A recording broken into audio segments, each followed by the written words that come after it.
Finland एक देश है जहाँ पे सबसे टफ परीक्षा जो होती है वो शिक्षकों की ही होती है। तो शिक्षक को भी अगर एक नॉर्मल परीक्षा से गुजारिएगा तो एक उसमें स्टैंडर्ड की कमी आएगी, उसको लगेगा कि नहीं हमसे। अभी क्या है कि अगर एक शिक्षक को बीपीएससी के थ्रू जाएंगे तो एक पहले बात तो उनका एक मनोबल ऊंचा रहेगा कि भाई हम बीपीएससी के थ्रू आए हैं, डेकोरम मेंटेन करें यहाँ पे। और जब भी आपको कोई पद बड़ा मिलता है तो ऑटोमेटिक कुछ जिम्मेदारियां अपने से चली आती हैं। तो एक बीपीएससी के थ्रू होने से एक थोड़ा डिसिप्लिन ज़्यादा रहेगा पहले की तुलना में, और स्टैंडर्ड काफ़ी बढ़ जाएगा। क्वालिटी ऑफ एजुकेशन क्या बढ़ेगा? बिल्कुल बढ़ेगा। एक्चुअली क्या है ना कि बीपीएससी क्रॉस करना ही अपने आप में एक क्वालिटी ऑफ एजुकेशन अगर आपके पास नहीं है तो आप पास ही नहीं कर पाइएगा। और ये बात समझिए कि अगर किसी शिक्षक को आ रहा है उसके पास नॉलेज है तो पक्का वो देगा, क्योंकि हम खराब क्यों पढ़ाएंगे जब पता है तो खराब क्यों पढ़ाएंगे, उसमें कोई अलग से तो कोई प्रोडक्ट लग नहीं रहा है वहां पे।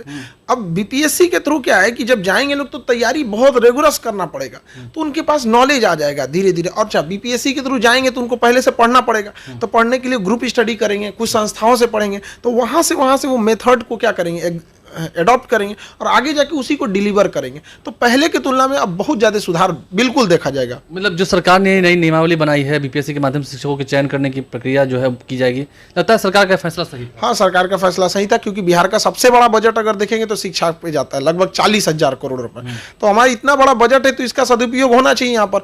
तो जैसे हर कैटेगरी में है वहाँ पे, तो बीपीएससी के थ्रू जाने से क्या है थोड़ा सा डेकोरम मेंटेन रहेगा यहाँ पे। ये बहुत बड़ा। बच्चों को जो स्कूल में हम शिक्षा पर हमेशा सवाल खड़े करते हैं, अगर बिहार की शिक्षा व्यवस्था की बात करें तो पहले से थोड़ी बदली है, लेकिन अभी भी उतने स्टैंडर्ड की नहीं थी। शिक्षा के साथ एक ये भी गड़बड़ी, इसमें सुधार बड़ा धीमा दिखता है।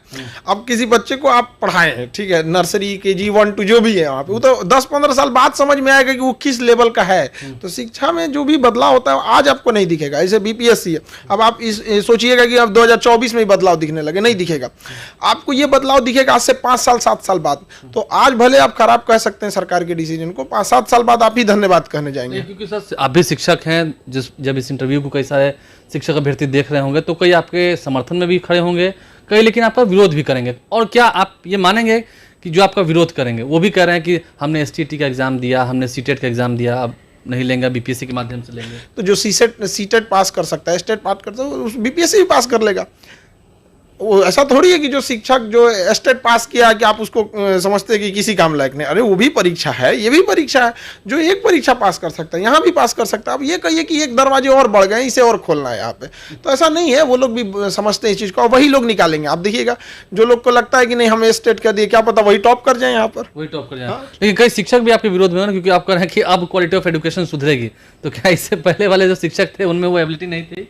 ऐसे देखिए शिक्षा में ना एक केवल शिक्षक से ही शिक्षा नहीं सुधर सकती।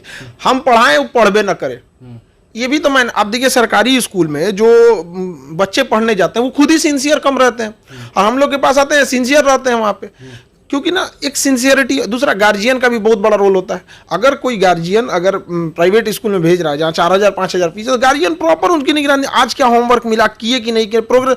गवर्नमेंट स्कूल में गार्जियन को भी देखना चाहिए, छोड़ दिया है भैया वहाँ पे। मतलब हम लोग तो शुरू से देखते हैं कि सिविल सर्विस जो सर्विसेज होती है, मतलब बीपीएससी हो या यूपीएससी हो, बीपीएससी यूपीएससी का मतलब क्या है?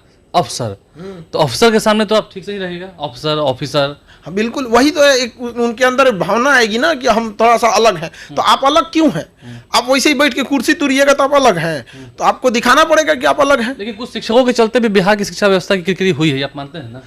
सब कहीं ना कहीं तो है, बिना आग लगे धुआं तो नहीं निकलता है ना कहीं तो है गड़बड़ी ये चीज़ों को। लेकिन जैसे बिहार में सरकार है, ठीक है, हम राजनीति बात नहीं करेंगे, नीतीश कुमार है, तेजस्वी यादव है सरकार में, और शिक्षक नियमावली बनाए, तो ये विचारधारा सही रही जो आप कह रहे हैं कि हाँ 7 साल 8 साल बाद रिजल्ट दिखेगा। उन्होंने जो काम किया है, जो शिक्षक नियमावली बनाई है, बिहार के बच्चों की बेहतरी के लिए साबित होगा?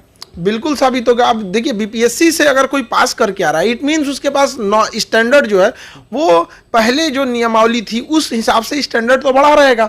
अब जब स्टैंडर्ड बढ़ा है, जब वो कंपटीशन पास किए हैं, बीपीएससी कैसे क्वेश्चन पूछती है टू द पॉइंट अभी के हिसाब से, मतलब उसमें हर चीज अप टू डेट रहता है, जीएस भी रहता है, जीएस भी रहेगा, मतलब वर्सटाइल सिलेबस रहेगा आपको, मतलब हर तरह से वो निचोड़ के बना देगा वहाँ पे। उसके बाद जब बीपीएससी सिलेक्शन करेगी तो बीपीएससी सिलेक्शन के बाद थोड़ा सा उन लोग को ट्रेनिंग पे भी वो देना पड़ता है कि भैया ये बीपीएससी वाले हैं, वरना अगर बीपीएससी पास करके जाएगा ना ट्रेनिंग में उल्टा सीधा करेगा, वही समझा देगा आपको, क्योंकि उसके अंदर पहले से कहा जाता है भाई हम अधिकारी लेवल के हैं, तो उसको समझाना भी पड़ता है ना उस हिसाब से।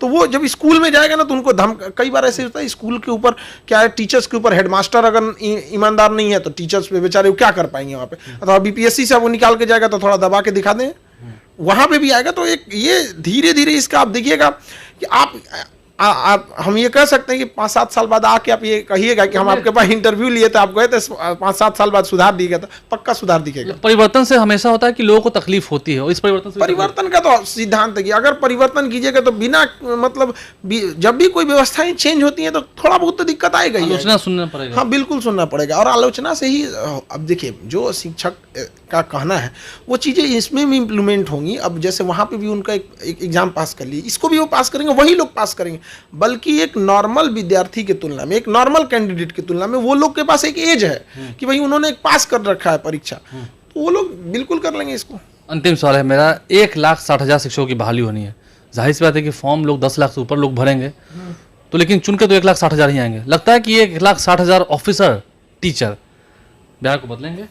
बिल्कुल बदलेंगे, धीरे धीरे बदलेंगे यहाँ पे, क्योंकि देखिए जब एक बहाली तो बम्पर निकली है, इसमें तो कोई दोष नहीं। इसमें तो मतलब बहुत बड़ी वैकेंसी है यहाँ पे टीचर्स के लिए यहाँ पे, और लड़के भी जो पढ़ने आ रहे हैं ना उन लोगों को भी हम देख रहे हैं, मतलब जो भी लड़के पढ़ने आते हैं तो एक उन लोग के अंदर है ये कि नहीं हमको कुछ बदलना है। और जाहिर सी बात है कि हम लोग जो क्लासेज लेते हैं तो उसमें ये एंगल जरूर जोड़ते हैं कि भाई देखिए आप बच्चों के साथ बेईमानी मत कीजिएगा। हम लोग को अगर मतलब पढ़ाना रहता है, खाए हैं या नहीं खाएं ये बच्चे को नहीं पता रहना चाहिए यहाँ पे, आप उसको डिलीवर करके ये उतना पढ़ाए हैं कि नहीं पढ़ाए हैं यहाँ पे। और गवर्नमेंट स्कूल में भी क्या है ना कि छोटे बच्चे हैं और मतलब उन लोग को तो सिलेबस छोटा होता है और टाइमिंग ज़्यादा होती है, 1 साल की टाइमिंग होती है, उसमें और हंसा खिला के पढ़ाएंगे तो ये लोग बहुत सारा सुधार करेंगे। और धीरे धीरे वैकेंसी जब ये सेलेक्ट हो जाएगी तो हो सकता है सरकार को एक और नियमावली लाए जो शिक्षकों को और बेहतर कैसे ट्रेन किया जा सके, क्योंकि शिक्षक तो कभी नहीं ना चाहेगा, बिहार के हित में है। हाँ बिल्कुल है, वहाँ पे शिक्षकों को और ट्रेन कैसे किया जाए, नए पैटर्न पे कैसे दिया। देखिए पहले के ज़माने में बच्चों का मोबाइल नहीं होता था तो उनके पास डिस्ट्रक्शन के रास्ते नहीं थे, अभी क्या लड़कों का मोबाइल है, अब उसके पास 24 घंटा नहीं है, 6 घंटा तो मोबाइल में घुसा है। तो हमें शिक्षा प्रणाली को भी क्या करना पड़ेगा, उसी हिसाब से ढालना पड़ेगा कि वो अडॉप्ट कर ले उस चीज़ को। क्योंकि ये इंटरव्यू हम जब कर रहे हैं, इसको समाप्ति पर है, कई लोग आपकी आलोचना भी करेंगे, आपको पता है कुछ लोग इसके विरोध में भी खड़े हैं, तो आपको क्या लगता है, आपकी दूरदृष्टि है, आप भी अनुभवी हैं, कौन लोग हैं जो विरोध कर रहे हैं, जिन्हें बुरा लग रहा है? अब जैसे अब किसी कोई एग्जाम पास करके अगर हो गया है तो वो तो अपने आप को सिक्योर समझ रहे थे, और दोबारा परीक्षा में बैठाएंगे तो थोड़ी सी कई लोग जो पंचायती राज के माध्यम से आते थे उन्हें भी अब दिक्कत हो रही है कि हाँ भाई अब बीपीएससी धीरे धीरे सब हो जाएंगे, लोग अभ्यस्त हो जाएंगे, क्योंकि पहली बार है ये चीजें। और ऐसा नहीं आप मतलब उनको क्यों कम आंक रहे हैं कि वो लोग नहीं निकाल सकते हैं परीक्षा, वो मेहनत करें, आप कहें बिल्कुल। उनके लिए थोड़ा सा ये जो पहले से है उनके लिए तो और आसान है, वो निकाल सकते हैं इसको, मेहनत करेंगे तो हो जाएगा, बिल्कुल हो जाएगा। राहें थोड़ी कठिन है, लेकिन क्या कहेंगे खान साहब? अच्छा वो टीचर्स वाला जो बीपीएससी होगा वो नॉर्मल जो अधिकारी वाला बीपीएससी है उस लेवल का नहीं होता है, मतलब वो जो हम लोग मतलब ये जो रेगुलर बीपीएससी वाला क्लास लेते हैं उसके क्वेश्चन और उसके स्टैंडर्ड और इसमें बहुत अंतर आएगा। ऐसा नहीं है बस नाम है कि बीपीएससी लेगी तो कुछ सख्तियां बरती जाएंगी, स्टैंडर्ड मेंटेन की जाएगी, धांधलियां होती थी वो कम हो जाएंगी। तो बीपीएससी से 1-2 फायदे नहीं है, बहुत सारे फायदे। लेकिन अब वो सोचेंगे कि जो डीएम एसडीएम डीएसपी वाली वो होती है उस लेवल का हो जाएगा, तो उस लेवल का नहीं होगा ये, उस लेवल